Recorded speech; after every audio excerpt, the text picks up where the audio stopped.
This video is brought to you by AKSIAS. We'll go for the types of questions that can be expected on reading comprehension. Now, reading comprehension and logical reasoning are intended to test our reasoning ability, right? The very first type of question that can be expected on reading comprehension is questions starting with why or questions containing a cause and effect indicator. Now, as you know, the question word why is for reason. A cause and effect indicator connects a reason and a result, right? Now, most of the reading comprehension questions begin with why. Now, the rule is this: if a question begins with why, or if there is a cause and effect indicator in the question, it means that the statement that is given in the question is the result. I'll give an example. If I go for a statement like, why should I go there? Question mark. The question started with why. Why should I go there? Question mark. If I frame this question another way, I went there because. Take it as a second question. Why should I go there is the first question. The second question is, I went there because. Because is a cause and effect indicator.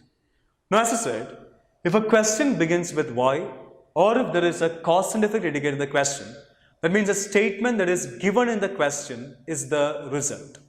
Come to the first one. Why should I go there? The question started with why. So, statement given in the question becomes the result. The statement given in the question is, I go there, so this becomes the result of the question. Similarly, come to the second. I went there because. Because is a cause and effect indicator. The same rule, the statement given here is a result. The statement given here is, I went there, so this becomes the result of the question, right? And we are asked to find out the reason to this result.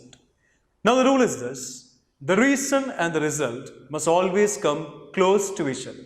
They can never get separated. The reason and the result must always come together. So, our task is to find out the reason to this result. So, we have to go back to the exact part of the passage where this result is mentioned. It will be mentioned only in one part, undoubtedly.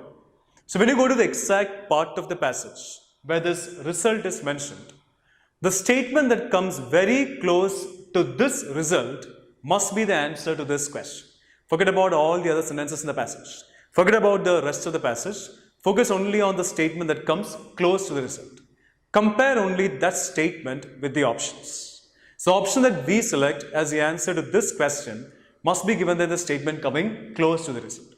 So, all the concepts we discussed, general, specific, comparative, superlative, fact, doubt, modal, all these must be applied only onto these two, the statement coming close to the result and to the options. So, if the option is general, the statement coming close to this result must also be general. Specific, same. Comparative degree adjective in the option, comparative degree adjective in that statement. Superlative, fact. If what is there in the option is a fact, what is there in the statement coming close to it must also be a fact. Doubt, the same. Modal in the option, modal in that statement.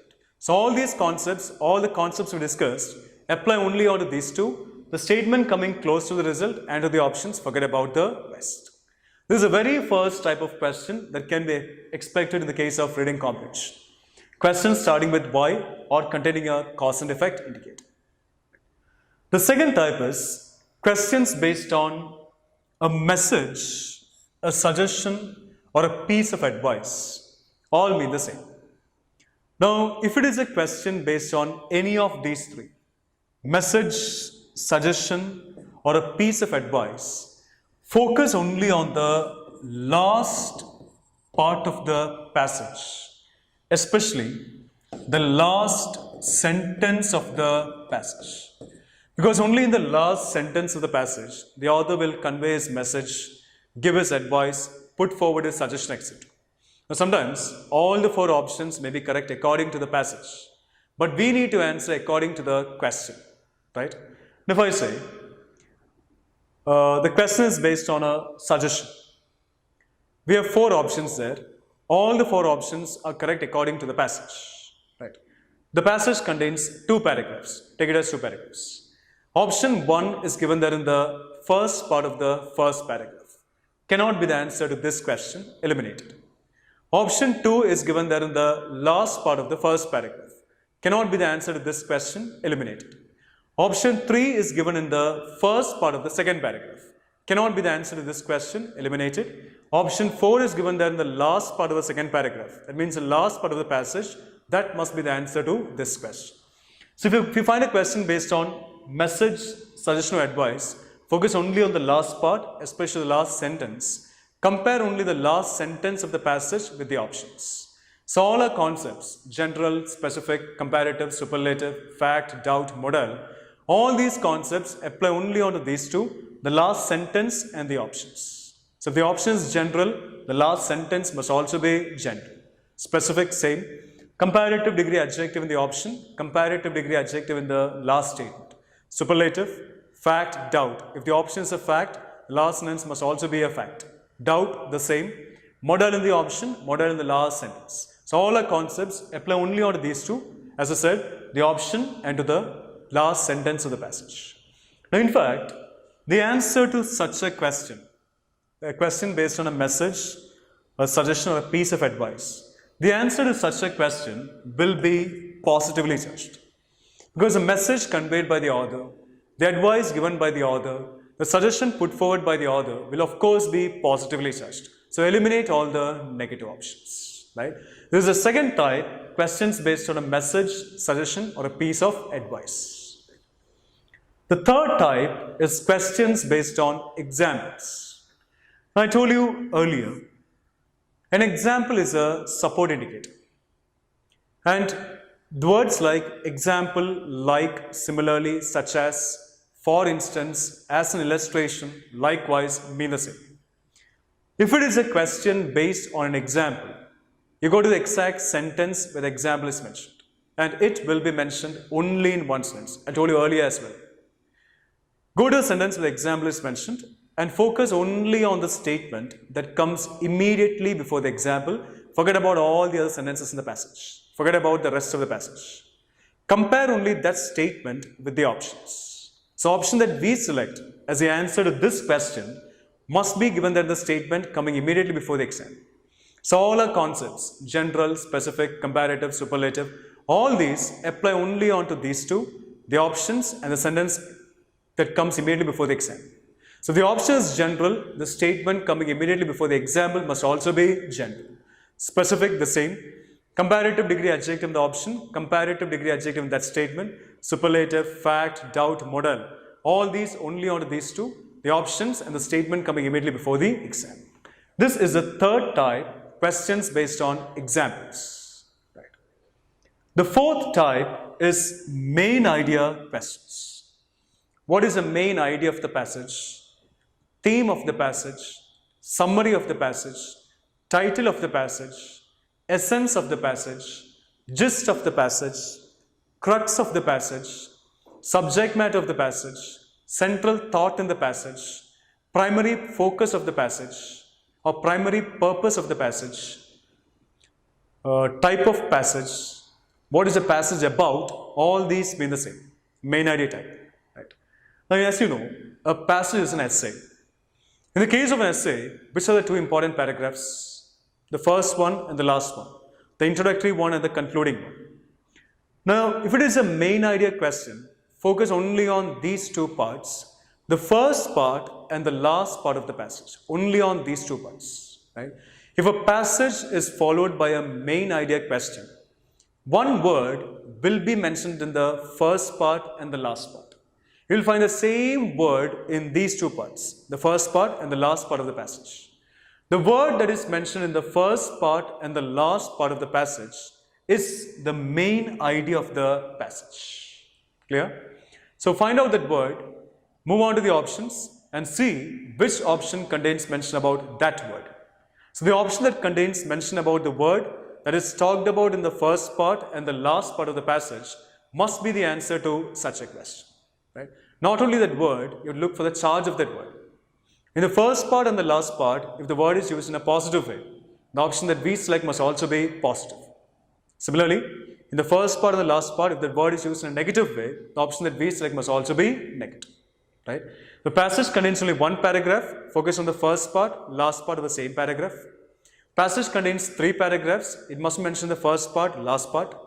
Passage contains only 2 paragraphs. That particular word or idea must be talked about in both the paragraphs. Right? You'll find that idea or that word mentioned in both the paragraphs. See for the word talked about in the 2 paragraphs. That word must be the main idea of the passage, and see the option that contains mention about that word. Check for the option that contains mention about that word. This is how we need to approach a main idea question. The fifth type, questions where the topic is not mentioned.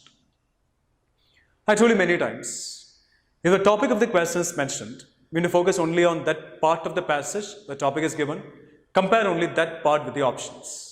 Now in some cases, the topic of the question may not be mentioned. The question will be like this: which of the options is so are correct,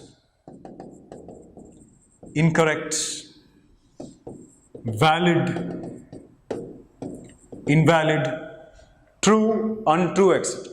That means the topic of the question is not given. If the topic of the question is not mentioned, you go to every option and go back to the exact sentence that talks about the option. As I said earlier, only one sentence in the passage will talk about one option. So you need to find out exactly which sentence in the passage talks about that option. Find out the sentence and focus only on that sentence. Forget about the rest of the passage. Compare only that sentence with the option. Right? So all the concepts, general, specific, comparative, superlative, all these must be applied only onto these two. The sentence that talks about the option and the option. So if the option is general, that sentence must also be general. If the option is specific, that sentence must also be specific. Comparative degree adjective in the option, comparative degree adjective in that statement. Superlative, the same. What is there in the option is a fact, that sentence must also be a fact. Doubt, the same. Modal in the option, modal in that sentence. So all the concepts apply only on these two. The sentence that talks about the option, and then decide whether to go for it or eliminate it.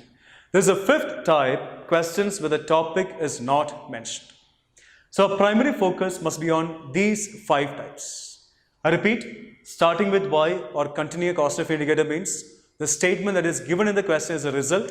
The reason and the result must come together. Focus only on the statement coming close to the result. Message, suggestion, advice, focus only on the last part, the last sentence of the passage.